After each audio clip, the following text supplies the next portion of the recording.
ils sabotent vos relations sans que vous vous en rendiez compte. Hello mes divines et bienvenue pour cette nouvelle vidéo. Je suis Sabrina, votre Love and Manifestation Coach. Et aujourd'hui, je vous ai préparé une vidéo un petit peu particulière où je vais vous parler des saboteurs de relations.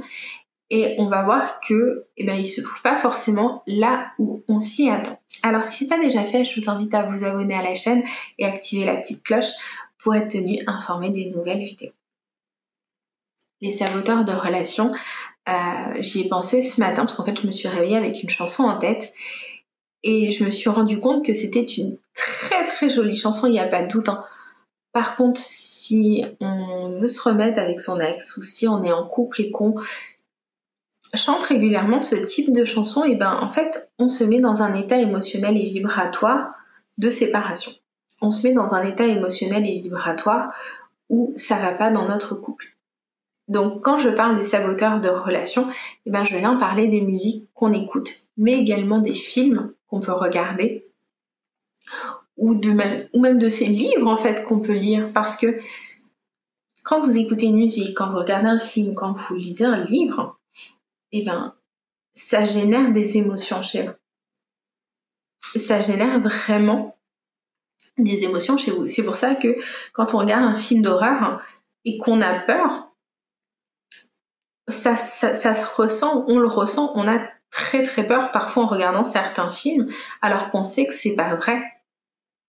C'est un film, c'est à la télé ou c'est au cinéma, et pourtant on a de vives réactions, tout simplement parce que notre subconscient ne fait pas la différence entre ce qui est réel et ce qui est imaginaire. Quand vous écoutez une chanson triste, vous vous sentez triste, votre subconscient le prend comme si c'était quelque chose qui vous arrivait. Quand vous êtes en train de lire un livre et que elle trouve l'amour de sa vie, mais que l'amour de sa vie meurt 3 pages plus tard et qu'elle se retrouve esseulée jusqu'à la fin des temps, votre subconscient, il le prend comme une vérité. Il y a de l'émotion, c'est bon, c'est fait, c'est ancré, c'est incarné. Alors ça se manifeste pas forcément dans la minute, mais par contre, ça vient nourrir en fait votre monde émotionnel, ça vient nourrir tout votre monde intérieur qui s'imprègne en fait de ces énergies négatives. Ce matin, je me suis réveillée avec la chanson de, je crois, Sam Smith en tête, I'm Not the Only One, et du coup, je l'avais juste en tête et je me suis posée comme sur les paroles. Je me dis, mais waouh, elle est très jolie la chanson, mais qu'est-ce qu'elle est triste et qu'est-ce qu'elle est empreinte de négativité. Je ne suis pas la seule. T'as quelqu'un d'autre que moi.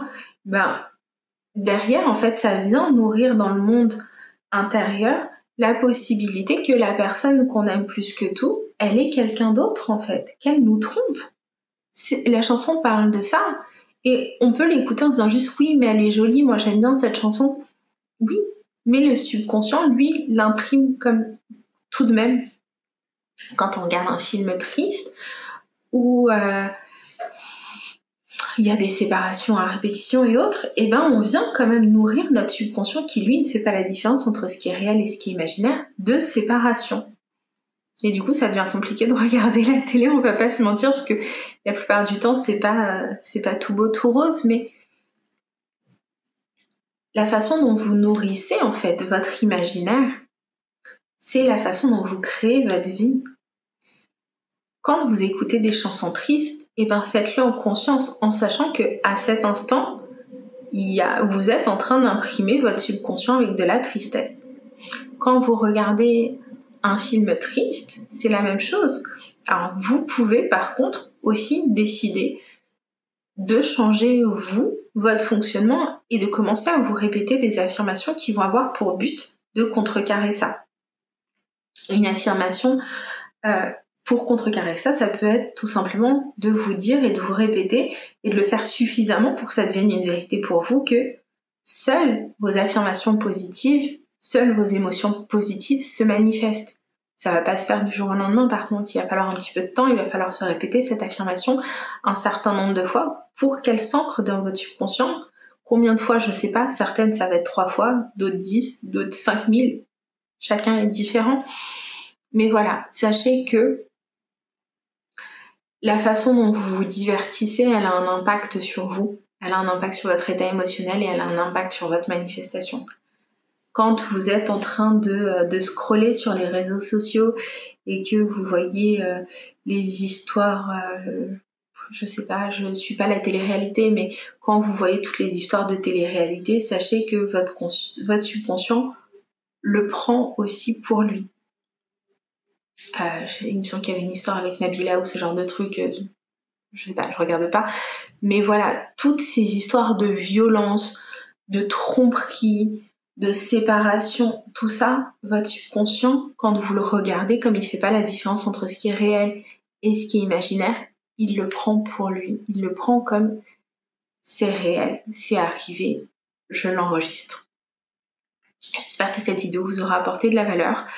Elle est un petit peu différente, mais je pense que c'est important d'en parler parce que si vous êtes sur un processus où vous voulez manifester votre ex, et ben vous voulez nourrir votre subconscient de bonnes choses, donc de bonne musique, de films où ça se passe bien. Il n'y en a pas tant que ça, je sais, mais si vous en trouvez, n'hésitez pas à les mettre en commentaire. D'ailleurs, ça peut toujours être utile. De livres où pareil, ça se passe bien, parce que ben, c'est ce que vous êtes en train d'imprimer au final dans votre subconscient. Donc voilà, j'espère que cette vidéo vous aura apporté de la valeur et puis moi je vous dis à très bientôt.